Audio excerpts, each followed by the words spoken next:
Hello student, स्वागत है आप सभी का हमारे यूट्यूब चैनल ऑब्जेक्टिव जोन पे। आज का ये वीडियो कमाल का वीडियो होने वाला है, क्योंकि आज के इस वीडियो में हम लोग देखने वाले हैं धातु और अधातु चैप्टर का कुछ थ्योरी पढ़ना इसलिए भी ज़रूरी है ताकि आप क्वेश्चन आंसर को सही से कर सकें। और ये चैप्टर काफ़ी इंपॉर्टेंट चैप्टर है एग्जाम के दृष्टिकोण से भी। तो आज के इस वीडियो में हम लोग सिर्फ थ्योरी देखेंगे, क्वेश्चन आंसर नहीं करेंगे। तो आप पेन और पेपर लेके जो बैठे हैं उसको साइड कर दीजिए। आज कुछ भी लिखना नहीं है, सिर्फ समझना है, ठीक है। तो चलिए देखते हैं आज का फर्स्ट स्लाइड को। चलिए, यहाँ पे कहा जाता है कि पदार्थ के शुद्ध और सरलतम रूप को तत्व कहते हैं। देखिए, चैप्टर का नाम तो धातु अधातु है, लेकिन यहाँ पे फर्स्ट लाइन में दिया गया है पदार्थ के शुद्ध और सरलतम रूप को तत्व कहते हैं। तत्वों के कुछ विशेष गुण होते हैं।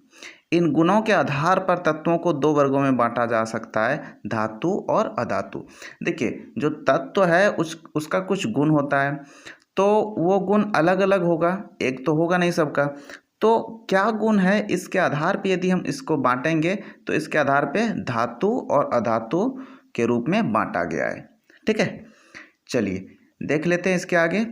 इसके आगे कहा जाता है कि धातु और अधातु के गुण एक दूसरे से अलग होते हैं। बात सही है, अगर एक रहता तो फिर दोनों को अलग क्यों करते। यहाँ पे कहा जाता है कि धातु और अधातु का जो गुण होता है ये एक दूसरे से क्या होता है, अलग होता है। चलिए ठीक है, किंतु कुछ तत्वों में धातु और अधातु दोनों के गुण पाए जाते हैं। देखिए, कुछ ऐसे भी तत्व होते हैं जिसमें धातु वाला भी गुण होता है और अधातु वाला भी गुण होता है, ठीक है। तो इन्हें उपधातु कहते हैं। इसको सही तरीके से समझ लें कि जिसमें धातु और अधातु दोनों का गुण हो तो उसको हम क्या कहेंगे, उपधातु कहेंगे, ठीक है। एग्जाम्पल दिया गया है, जैसे कि बोरोन है आपका, और सिलिकॉन है, जर्मेनियम है, आर्सेनिक है। तो ये सारा चीज़ जो है ये क्या है, उपधातु है आपका। बोरोन, इसका परमाणु संख्या कितना हो जाएगा, 5, ठीक है। इधर नेक्स्ट में आपका सिलिकॉन है, इसका परमाणु संख्या 14 होता है। इसके बाद आपका जर्मेनियम है, इसका परमाणु संख्या 32 होता है। आर्सेनिक है, इसका परमाणु संख्या 33 होता है, ठीक है। तो ये सब याद रखेंगे। इसके अलावे और भी होता है, जैसे एंटीमनी हो जाएगा, और इसके बाद पोलोनियम हो जाएगा, उसका परमाणु संख्या 84 हो जाएगा। तो इस तरीके से और भी तत्व हैं जो कि क्या है, उपधातु है, ठीक है। चलिए, यहाँ पे ये जो लिखे हैं ये परमाणु संख्या है, इसको याद रखेंगे। जैसे सिलिकॉन का 14 हो गया, जर्मेनियम का 32 हो गया, आर्सेनिक का 33 हो गया। इस तरीके से इसको याद रखेंगे, ठीक है। चलिए नेक्स्ट स्लाइड देख लेते हैं। आगे कहा जाता है कि धातु और अधातु के गुण। अब देखिए, हम लोग इतना तो देख लिए कि धातु का गुण अलग होता है और अधातु का गुण अलग होता है। तो अब हम लोग देखेंगे कि आखिर उसका गुण कैसा कैसा होता है। तो इसके लिए इसको कैटेगराइज किया गया है। तो धातु और अधातु का जो गुण हम लोग पढ़ेंगे, तो इसमें से पहले देखेंगे धातु का भौतिक गुण, इसके बाद देखेंगे धातुओं का रासायनिक गुण, फिर देखेंगे अधातुओं का भौतिक गुण, और इसके बाद देखेंगे अधातुओं का रासायनिक गुण, ठीक है। तो एक एक करके अब इसको हम समझेंगे। यहाँ से आपका मेन चैप्टर स्टार्ट होता है कि जो धातु और अधातु है इसका क्या गुण है। तो जनरली देखिए, एक होता है भौतिक गुण और एक होता है रासायनिक गुण। तो धातु का भौतिक गुण और रासायनिक गुण दोनों देखेंगे। इसके बाद फिर अधातु का भौतिक गुण और रासायनिक गुण दोनों देखेंगे, ठीक है। तो चलिए आगे देख लेते हैं। अब आगे यहाँ से चैप्टर शुरू होता है कि धातुओं के भौतिक गुण, फिजिकल प्रॉपर्टीज ऑफ मेटल। तो इसमें से हम लोग क्या क्या पढ़ेंगे, इसको यहाँ पे दिया गया है। एक तो इसमें पढ़ेंगे भौतिक अवस्था, इसके बाद पढ़ेंगे धात्विक चमक, कठोरता, आघातवर्ध्यता और तन्यता और चालकता। तो देखिए, भौतिक गुण मतलब हो गया हम उसको देख के, छू के, टच करके, ये सारा चीज़ के द्वारा यदि हम उसको चेक कर सकें तो वो क्या होगा, भौतिक गुण होगा। उसका क्या गुण होता है, ऐसे देख के कि किस अवस्था में है, या फिर चमक है या नहीं है, कठोर है या सॉफ्ट है, इस तरीके से हम जो भी उसको चेक करते हैं तो वो क्या होता है, हमारा भौतिक गुण उसका हम चेक करते हैं, ठीक है। ये रासायनिक गुण नहीं होता, ये भौतिक गुण होता है। तो हम लोग फर्स्ट जो पॉइंट पढ़ने वाले हैं वह है धातुओं के भौतिक गुण, ठीक है। तो इसमें से फर्स्ट पॉइंट हम लोग देखेंगे जो कि है भौतिक अवस्था। तो चलिए देखते हैं नेक्स्ट स्लाइड में इसको। यहाँ पे है आपका भौतिक अवस्था। कहा जाता है कि धातुएं प्रायः ठोस होती है। जो अवस्था होता है, जो आप धातु का जो अवस्था पढ़ रहे हैं, तो यहाँ पे क्या है कि हमेशा ठोस होती है। ठीक है, तथा अत्यधिक ताप पर पिघलती है। देखिए इसको पिघलाने के लिए बहुत ज़्यादा ताप चाहिए। ठीक है, ज़्यादा ताप जब तक हम नहीं देंगे तो ये मतलब पिघल नहीं सकती है। ठीक है, तो धातुएं क्या होती है, सबसे पहले तो ठोस होती है और इसको पिघलाने के लिए क्या चाहिए, बहुत ज़्यादा ताप चाहिए। ठीक है, लेकिन यहाँ पे कुछ पॉइंट्स दिया गया है। कहा जाता है कुछ धातुएं जैसे सोडियम, सोडियम मतलब इसका सिंबल यदि लिखा जाए तो Na, ठीक है, और परमाणु संख्या 11। पोटेशियम, पोटेशियम का क्या हो जाएगा K, ठीक है, परमाणु संख्या 19। यहाँ पे लिखे नहीं है तो आप इसको, हम बोल रहे हैं तो आप इसको समझते चलें, वैसे बाद में इसको हम लिखवाएंगे। तो यहाँ पे आप समझते चलिए सिर्फ कि कुछ धातुएं जैसे सोडियम, पोटेशियम निम्न ताप पर भी पिघल जाते हैं। यहाँ पे देखिए, यहाँ पे अभी ऊपर में हम लिखे हैं कि धातुएं प्रायः ठोस होती है तथा अत्यधिक ताप पर पिघलती है, लेकिन इसी के साथ यहाँ पे कुछ पॉइंट्स है कि कुछ धातुएं जैसे सोडियम हो गया, पोटेशियम हो गया, ये निम्न ताप पर भी पिघल जाते हैं। ठीक है, दूसरा पॉइंट है कि गैलियम और सीजियम। गैलियम हो गया आपका Ga, जिसका परमाणु संख्या हो जाएगा 31। ठीक है, और सीजियम हो जाएगा Cs, जिसका परमाणु संख्या हो जाएगा 55। ठीक है, Cs। ठीक है, तो वैसे इसको आप याद रख सकते हैं पीरियोडिक टेबल से भी। तो कहा जाता है कि गैलियम और सीजियम ऐसे धातु है जो हथेली की गर्मी से ही पिघल जाती है। मतलब उसको यदि आप हाथ पे रखते हैं तो कहीं ना कहीं कुछ गर्मी तो लगेगा और उससे भी ये पिघल जाएगी। ठीक है, तो ये गैलियम और सीजियम हो गया आपका। और तीसरा पॉइंट में लिखा हुआ है कि पारा एकमात्र धातु है जो द्रव अवस्था में पाई जाती है। देखिए धातु, यहाँ ऊपर में देखिए, आप पहला लाइन को पढ़िए, यहाँ पे दिया गया कि धातुएं प्रायः ठोस होती है, लेकिन यहाँ पे एक पॉइंट है, इसमें कहा गया है कि पारा एकमात्र ऐसा धातु है जो कि द्रव अवस्था में पाई जाती है। तो ये कहीं ना कहीं बिल्कुल इसका उल्टा हो गया, तो इस वजह से इसको याद रखेंगे। ये पॉइंट काफ़ी इंपॉर्टेंट पॉइंट हो गया आपका। ऑब्जेक्टिव में पूछा जा सकता है कि निम्न में से कौन सा धातु द्रव अवस्था में पाई जाती है, तो इस तरीके से तो इसका राइट आंसर हो जाएगा पारा। इसको याद रखेंगे। ठीक है, चलिए नेक्स्ट स्लाइड देख लेते हैं। नेक्स्ट स्लाइड में है धात्विक चमक। ये धात्विक चमक क्या होता है? कहा जाता है धातुओं में एक विशेष प्रकार की चमक होती है, जैसे सोना, चांदी, जिंक इत्यादि चमकीली धातु है। मतलब कि धातु में क्या होगा, एक तरीके का चमक होगा, एक अलग तरीके का चमक होगा। तो एग्जाम्पल में भी दे दिया गया है, सोना दिया है, चांदी। आप देखते होंगे कि सोना सबका जो ज्वेलरी बनता है तो काफ़ी चमकीला होता है। ठीक है, चांदी का जो ज्वेलरी बनता है काफ़ी चमकीला होता है। मतलब कि धातुओं में एक अलग किस्म का ही चमक होता है। ठीक है, इसके बाद एक पॉइंट्स यहाँ पे दिया गया है, एक पॉइंट है कि सबसे पुरानी धातु सोना है। और कब का ये? लगभग 600 BC। BC मतलब ईसा पूर्व, 600 नहीं, 6000 BC, 6000 ईसा पूर्व से ये एग्जिस्ट कर रहा है अभी तक में। ठीक है, तो सबसे पुरानी धातु के रूप में यदि देखा जाए तो कौन सा है? सोना। ठीक है, यहाँ पे सिर्फ सबसे पुरानी धातु है, ये नहीं कहा गया है कि इंसान यूज कर रहा था या नहीं कर रहा था। ठीक है, सिर्फ सबसे पुरानी धातु कौन है? तो सोना। ठीक है, चलिए, तो धात्विक चमक फाइनली यदि देखा जाए तो क्या होगा कि धातुओं में एक विशेष प्रकार की चमक होती है, जैसे कि सोना में या चांदी में। इन सारी चीज़ों को आप देख के समझ सकते हैं कि वो किस तरीके का चमक होगा। और यदि आपके सामने लकड़ी रख दिया जाए और सोना रख दिया जाए तो कहीं ना कहीं दोनों के चमक में क्या होगा? अंतर होगा। तो ये आपका हो गया धात्विक चमक। ठीक है, तो बी नंबर पॉइंट क्लियर हो गया। चलिए नेक्स्ट स्लाइड को देखते हैं। नेक्स्ट स्लाइड में है कठोरता। कहा जाता है कि धातुएं प्रायः होगा यहाँ पे इस तरीके से। ठीक है, धातुएं प्रायः कठोर होती है, इन्हें काटना या मोड़ना कठिन होती है। धातुएं मतलब आप समझ लीजिए लोहा, चांदी, तांबा, ये सब क्या है?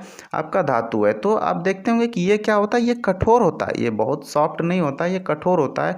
और इसको काटना या फिर मोड़ना क्या होगा? बहुत ही कठिन होगा। आप एग्जाम्पल के तौर पे जब आपके घर में कहीं पे लोहे का रॉड रखा होगा तो उसको आप मोड़ के देखिए या फिर काट के देखिए, पता चलेगा कितना मुश्किल है ये। ठीक है, तो क्यों मुश्किल है? क्योंकि ये कठोर है, ये कठोर है। और धातु का ये गुण होता है कि ये क्या होता है? कठोर होगा। ठीक है, अब यहाँ पे कुछ और पॉइंट्स देख लेते हैं जो कि इसको फॉलो नहीं करेगा। तो कहा जाता है कुछ धातुएं मुलायम भी होती है, कुछ धातुएं मुलायम भी होती है, मतलब सब धातु कठोर नहीं होता है, कुछ धातुएं मुलायम होती है। जैसे हमें दिया है सोडियम, सोडियम मतलब Na। ठीक है, याद रखेंगे। और इसका परमाणु संख्या कितना हो जाएगा 11। ठीक है, Na सोडियम परमाणु संख्या 11। ठीक है, या फिर पोटेशियम, पोटेशियम का क्या हो जाएगा K परमाणु संख्या 19। ठीक है, तो कहा जाता है कि इन्हें चाकू से काटा जा सकता है। मतलब क्या हो गया कि ये इतना मुलायम होगा, इतना सॉफ्ट होता है कि इन्हें चाकू से भी आप काट सकते हैं। लेकिन ये कुछ धातुएं हैं, बाकी जो धातु होगा वो क्या होगा, वो आपका कठोर होगा। ठीक है, तो कठोरता से यहाँ पे क्या तात्पर्य है कि धातुएं प्रायः क्या होती है, कठोर होती है। ठीक है, और इसमें से जो कठोर नहीं होती है यहाँ पे आपको एक्सेप्शन के रूप में दे दिया गया है कि सोडियम, पोटेशियम, ये सब थोड़ा सॉफ्ट होता है, इसको हम आसानी से चाकू से भी काट सकते हैं। ठीक है, चलिए नेक्स्ट स्लाइड देख लेते हैं।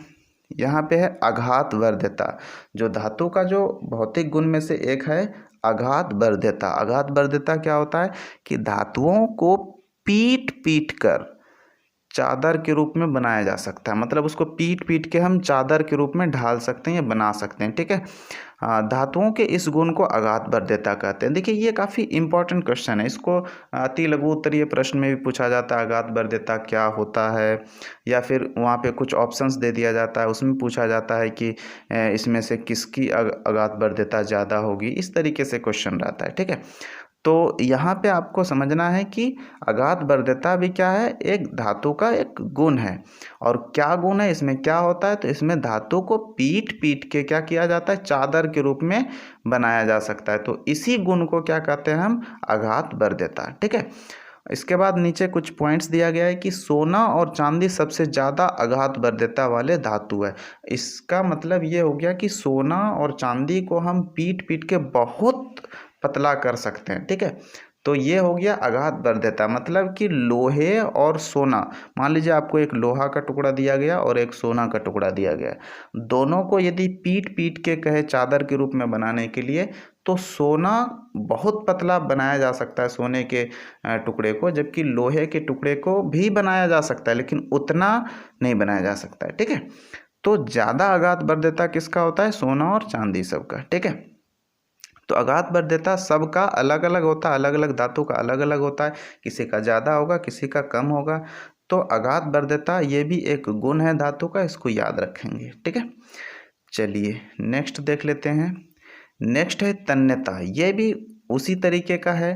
तन्यता, इसका क्या है गुण कि धातुओं को खींचकर पतले तार के रूप में बनाया जा सकता है, इसी गुण को तन्यता कहते हैं। तो आप यदि तन्यता का यदि डेफिनेशन पूछा जाए तो आसानी से इसको बता देंगे कि तन्यता क्या होता है कि धातुओं को खींच के पतले तार के रूप में बनाया जा सकता है, इसी गुण को क्या कहते हैं, तन्यता कहते हैं। ठीक है, इसके बाद कुछ इंपॉर्टेंट पॉइंट्स दिया गया है कि सबसे ज़्यादा तन्यता वाले धातु सोना है। इसको एकदम बहुत अच्छे तरीके से याद रखिएगा कि सबसे ज़्यादा तन्यता वाला धातु कौन है, सोना है। 1 ग्राम सोने से 2 किलोमीटर लंबे तार खींचे जा सकते हैं। सोचिए कि इसके अंदर कितनी तन्यता है कि 1 ग्राम समझते हैं, बहुत कम, मतलब कि आप इमेजिन नहीं कर सकते हैं इसको कि कितना कम होगा ये 1 ग्राम। तो 1 ग्राम सोना को भी यदि लिया जाए तो उसका 2 किलोमीटर लंबा तार बनाया जा सकता है। मतलब सोचिए कि ये बहुत ज़्यादा तन्यता हो गया और ये हाईएस्ट हो गया, सबसे ज़्यादा। ठीक है, तो सबसे ज़्यादा तन्यता वाला धातु यदि पूछा जाए तो क्या हो जाएगा, सोना, गोल्ड। ठीक है, याद रखिएगा इसको। और कितना हो सकता है, तो 1 ग्राम सोने से 2 किलोमीटर लंबे तार खींचा जा सकता है। तो इसी के अकॉर्डिंग आप कैलकुलेट कर लीजिएगा, यदि 1 ग्राम की जगह पे 10 ग्राम दिया जाए तो क्या होगा, तो इस तरीके से आप कैलकुलेट कर लेंगे। ठीक है, लेकिन इतना याद रखेंगे कि 1 ग्राम सोने से जो है वो 2 किलोमीटर लंबे तार खींचे जा सकते हैं। ठीक है, तो काफ़ी इंपॉर्टेंट है ये चीज़ भी, इस पॉइंट को अच्छे से याद रखेंगे। इसके बाद दूसरा पॉइंट यहाँ पे दिया गया है कि बिस्मिथ एक ऐसा धातु है जो तन्य नहीं है। ठीक है, बिस्मिथ Bi इसका सिंबल होता है और परमाणु संख्या हो जाएगा 83। 3। ठीक है, तो कहा जाता है कि बिस्मिथ एक ऐसा धातु है जो तन्य नहीं है। ठीक है, मतलब अभी देखिए तन्यता, अभी हम धातु का गुण पढ़ रहे हैं, तो यहाँ पे कहा जाता है कि धातु को खींचकर पतले तार बनाया जा सकता है और इसी को हम तन्यता कहेंगे। तो बिस्मिथ भी एक धातु ही है, तो इसको भी खींच के हम पतले तार के रूप में बना सकते हैं, लेकिन कि ये एक्सेप्शन है, अपवाद है ये, कि बिस्मिथ को हम पतले तार के रूप में नहीं बना सकते, मतलब इसमें तन्यता नहीं होती है। ठीक है, तो ये एक अपवाद है, इसको याद रखेंगे। बिस्मिथ, इसका जो परमाणु संख्या है वो 83 है और इसका जो सिंबल है, संकेत, वो Bi होता है। ठीक है, चलिए तो नेक्स्ट स्लाइड को देख लेते हैं। अब नेक्स्ट स्लाइड है चालकता। तो चालकता क्या होता है कि धातु ताप और विद्युत के सुचालक होते हैं। सुचालक होने का क्या मतलब हुआ, अर्थात धातु के पदार्थ में एक छोर से दूसरे छोर तक ऊष्मा या विद्युत का प्रवाह हो सकता है। ठीक है, तो ये काफ़ी मतलब आप अपने घर में भी देख सकते हैं कि जो भी लोहे का या फिर किसी भी एल्युमिनियम सब का कोई बर्तन होगा, तो उसमें क्या होता है कि एक साइड जब आप गर्म करेंगे तो दूसरे साइड ऑटोमेटिक गर्म हो जाएगा। ठीक है, लोहे का कोई रॉड लेके इसके बाद जब आप उसको किसी दूसरे छोर पे गर्म करेंगे और इधर एक छोर को पकड़ के रखेंगे तो इधर भी ऑटोमेटिक गर्म हो जाएगा। तो इसका मतलब क्या हो गया कि वो ताप को एक छोर से दूसरे छोर तक जाने का जो है वो अनुमति दे रहा है। ठीक है, तो इस वजह से ये ताप का क्या हो गया, सुचालक हो गया। विद्युत का सुचालक होने का क्या मतलब होता है कि उसमें एक छोर से दूसरे छोर तक क्या हो जाएगा, विद्युत का प्रवाह हो सकता है। प्रवाह हो सकता है मतलब कैसे, आप देख सकते हैं कि तार जो रहता है, तार में कहीं पे भी, जैसे एल्युमिनियम का तार है, तो उसमें एक साइड से जब हम करंट देते हैं उसके दूसरे साइड आसानी से करंट पहुंच जाता है। तो इसका मतलब क्या हो गया कि उसमें उस तार को होते हुए करंट का प्रवाह हो सकता है। ठीक है, करंट फ्लो हो सकता है। तो इसका मतलब क्या हो गया कि जो जितने भी धातु होंगे वो क्या होगा, ताप और विद्युत का सुचालक होगा। मतलब कि अपने अंदर से वो ताप को भी प्रवाहित कर सकता है और विद्युत को भी प्रवाहित कर सकेगा। ठीक है, इसके बाद देख लेते हैं, कुछ पॉइंट्स नीचे करके दिया गया है कि सिल्वर की चालकता अत्यधिक होती है तथा लेड की चालकता बहुत कम होती है। सिल्वर जो कि आपका है चांदी, जिसको कहते हैं Ag। ठीक है, Ag, और इसका आपका परमाणु संख्या हो जाएगा 47। तो सिल्वर का कहा जाता है कि चालकता अत्यधिक है, मतलब कि जो करंट फ्लो होता है वो सिल्वर में, चांदी में बहुत ज़्यादा होता है, सबसे ज़्यादा। ठीक है, मतलब कि यदि चांदी का तार बनाया जाए तो वो बहुत अच्छा उसमें करंट रहेगा, बहुत अच्छा वोल्टेज रहेगा। ठीक है, बट इतना आप भी जानते होंगे कि चांदी का तार यदि बनाया जाए तो रहेगा ही नहीं तार वो। ठीक है, तो यहाँ पे है कि सिल्वर की चालकता क्या होती है, बहुत होती, अत्यधिक होती है, मतलब सबसे ज़्यादा होती है। तथा लेड आपका Pb, लेड का सिंबल क्या होता है Pb, और परमाणु संख्या क्या होगा 82। तो लेड की चालकता क्या होगा, बहुत कम होती है, मतलब कह सकते हैं कि सबसे कम होती है। देखिए है दोनों धातु ही, सिल्वर भी है धातु आपका और लेड भी है धातु आपका, लेकिन लेड का क्या होता है, चालकता सबसे ज़्यादा होगा, मतलब इसमें बहुत अच्छे तरीके से करंट फ्लो होगा। और लेड जो होता है आपका Pb, तो इसकी चालकता बहुत कम होती है, मतलब इसमें अच्छे तरीके से करंट फ्लो नहीं होगा। ठीक है, तो ये था आपका चालकता। तो अभी तक हम लोग देख रहे थे धातु का भौतिक गुण। ठीक है, भौतिक गुण मतलब उसको देख के या उसको टच करके इस तरीके से हम लोग पता कर सकते थे। तो ये था हमारा भौतिक गुण। ठीक है, तो इसको यदि हम रिवाइज करें, रिवीजन में देख सकते हैं कि धातुओं के भौतिक गुण में से अभी हम लोग क्या देखें, भौतिक अवस्था देखें। भौतिक अवस्था मतलब हम देखें कि ज़्यादातर जो धातुएं होती है वो क्या होती है, ठोस के रूप में पाई जाती है। ठीक है, इसके बाद धात्विक चमक देखें, मतलब कि धातु में एक अलग किस्म का चमक होता है।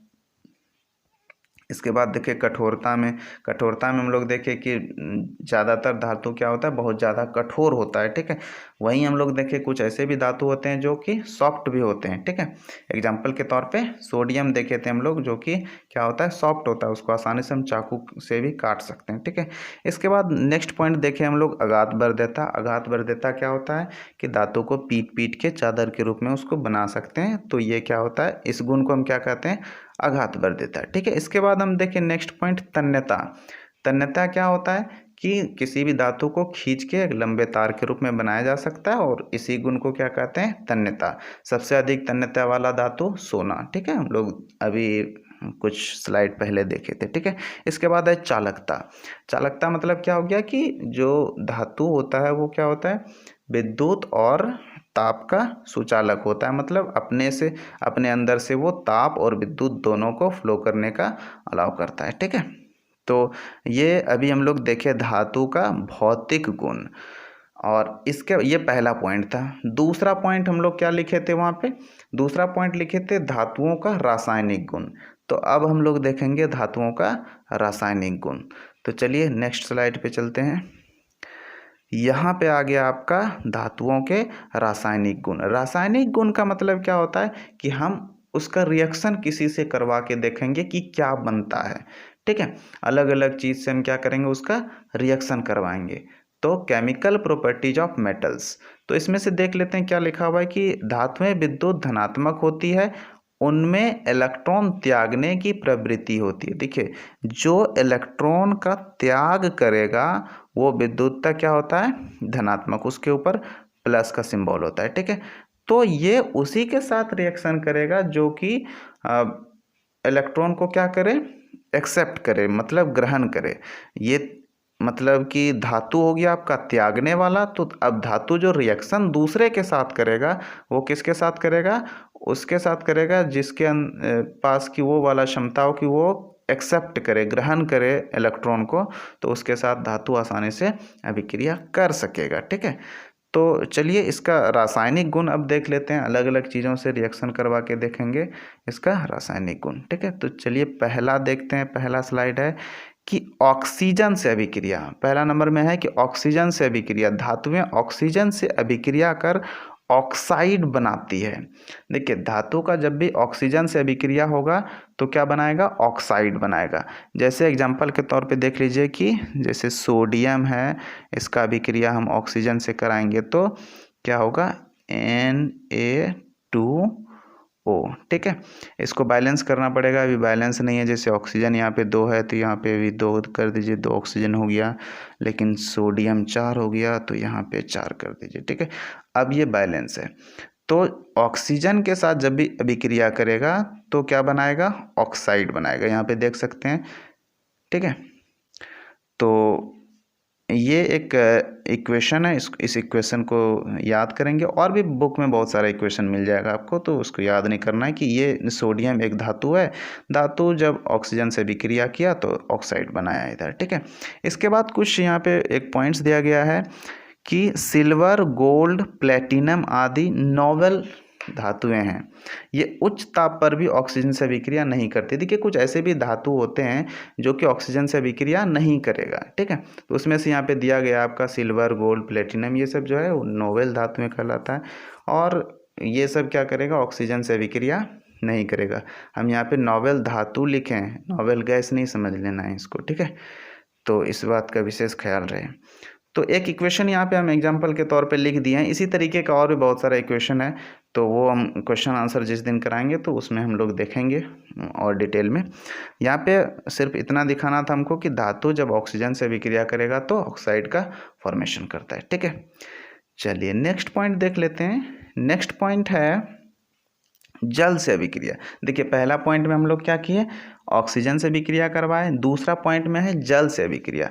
धातुएं जल से अभिक्रिया कर हाइड्रोजन गैस मुक्त करती है, मतलब कि जब भी किसी धातु का अभिक्रिया हम जल से कराएंगे तो क्या होगा, हाइड्रोजन गैस मुक्त होगा। एग्जाम्पल के तौर पे इसका इक्वेशन लिख लेते हैं। जैसे मान लीजिए कि सोडियम है, सोडियम का अभिक्रिया जब हम जल से कराएंगे तो क्या बनेगा, सबसे पहले तो NaOH